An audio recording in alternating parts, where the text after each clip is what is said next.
Kata Rasulullah, wahai Ibnu Atim yang mengatakan mali harta saya. Bukankah hartamu itu yang hakiki? Apa sih harta yang hakiki? Itu yang kamu makan itu loh. Setelah kamu makan jadi nyawa. Kotoran. Dan apa yang kamu pakai kalau setelah kamu pakai kenapa? Dosa. Udah dosa. Akhirnya kalau bicara masalah hartamu, yaitu yang kamu sedekahkan itulah, nah, ini pun nanti ada nilai di sisi Allah Subhanahu wa Ta'ala. Jadi sebesar apapun yang kita miliki, itu pun juga sehari-harian kita cuma makan berapa kali, dan itu pun juga masuk jumlah.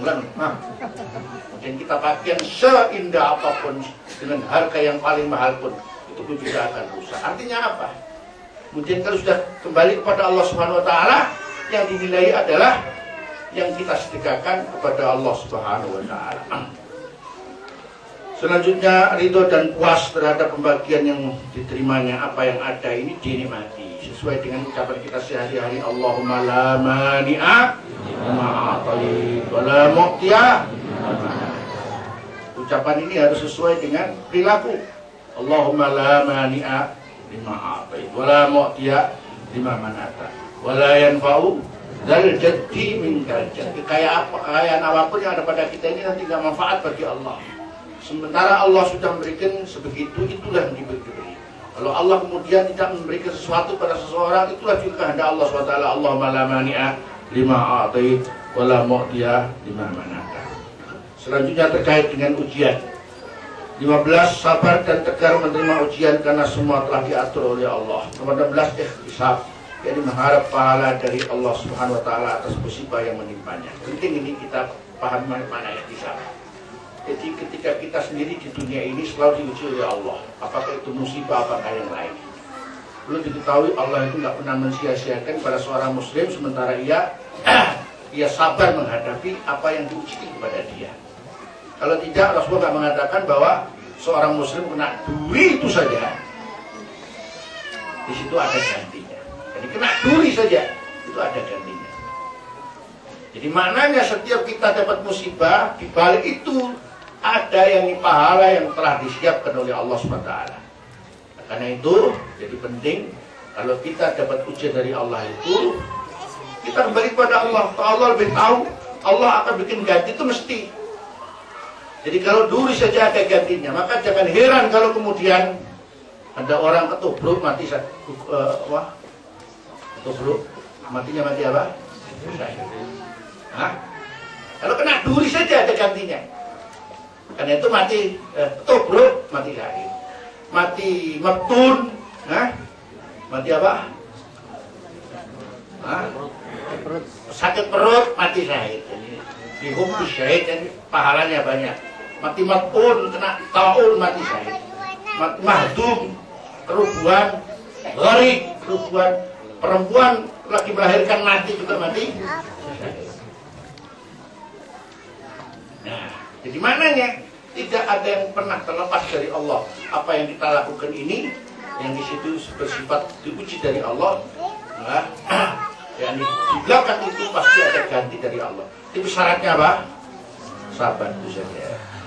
Yaqulullah mali abdi al-mu'min inni jazaa'un idza qabattu safiyahu min ahli dunya summa tasabahu ilal jannah. Tidak ada bagi hambaku seorang mukmin pada sisiku satu balasan.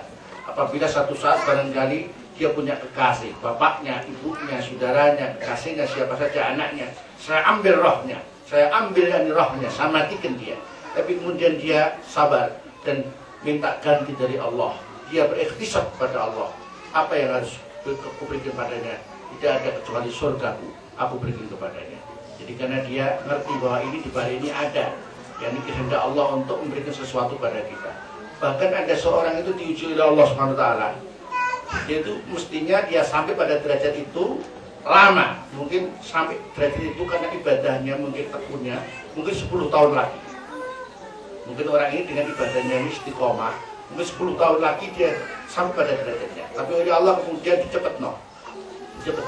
Diuji yang di luar kemampuan dia. Waktu itulah kemudian derajatnya mestinya 10 tahun akan datang baru bisa didapatkan, maka waktu itu pula didapatkan ya sabar. Ini ya, jadi ada satu ujian itu sangat berat, sangat berat. Ini perlu diketahui bahwa satu saat Allah itu mengerti bahwa orang ini akan mendapat derajat yang tinggi di sisi Allah SWT. Tapi rupanya masih lama. Kalau mungkin dia bergantung kepada amal ibadahnya, sholatnya, puasanya, tahajudnya, dan lain sebagainya, aktivitasnya dalam dakwah umpamanya. Oh, saya suwe oleh, sing enak cepet nawai. Dicepetin kan kemudian dia dipuji bertubi-tubi. Subhanallah, kejadian ini baru selesai kejadian yang lain dan dia sabar. Maka nggak usah 10 tahun dia dapat derajat yang tinggi, cukup dalam jangka yakni 1 bulan 2 bulan dia sudah dapat. Lihat di sini tetapi gak ada sing lakoni kurang ngerti apa. Jadi hati sih kayak ini ada hati saya menjelaskan ada seorang itu yang dia itu mendapatkan derajat di sisi Allah itu dalam waktu tertentu yang Allah lebih mengetahuinya. Tapi karena Allah ingin menyegerakan derajatnya itu segera diraih oleh dia, kemudian diuji oleh Allah seberat mungkin yang waktu ia sabar dan kemudian mendapatkannya sampai di situ. Nomor 17, meyakini di balik ujian ada pelajaran hikmah yang dan setelah kesusahan pasti ada gembiraan maklum. Jadi ketahuilah bahwa kalau kita diuji oleh Allah maka di balik itu pasti ada hikmah tertentu.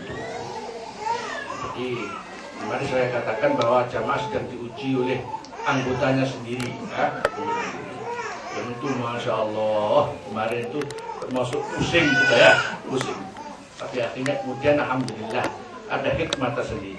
Ternyata dari situ kita petik pelajaran-pelajaran penting bahwa di sini kita berjamaah ini ada ujian yang harus diketahui bersama sehingga menjadi pelajaran bersama insya Allah. Selanjutnya terkait dengan kehidupan berumah tangga. Ini kembali kepada firman Allah pertama, ar-rijalu qawwamuna 'alan nisa. Apa arti qawwamun? Qawwamun itu artinya banyak punya tanggung jawab ya. Jadi, jangan salah tafsir, jangan salah terjemah.